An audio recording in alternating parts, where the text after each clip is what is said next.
Dans votre rapport intitulé « Quand les enfants vont mal, comment les aider ?», adopté le 7 mars dernier, vous faites un état des lieux de la santé mentale des enfants en France, un bilan très préoccupant.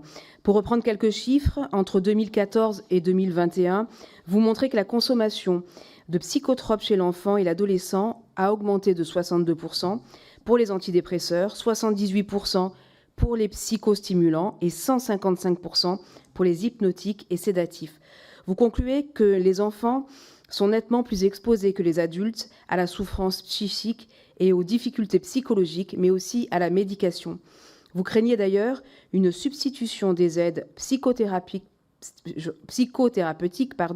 éducatives et sociales recommandées en première intention par des pratiques médicamenteuses, et vous avez raison.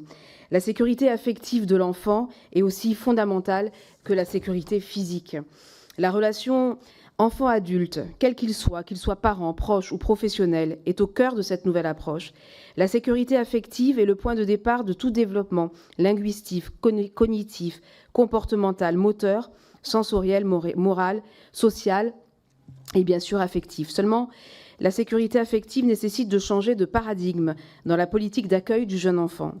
Celle-ci a longtemps été pensée sous le prisme quantitatif d'accroissement de l'offre pour répondre aux besoins des familles et notamment du besoin des femmes d'accéder à l'emploi. Je pense que la qualité affective de l'accueil du jeune enfant doit désormais primer. Il s'agit d'un enjeu de société et d'un prérequis pour bâtir une société bien traitante et bien traitée.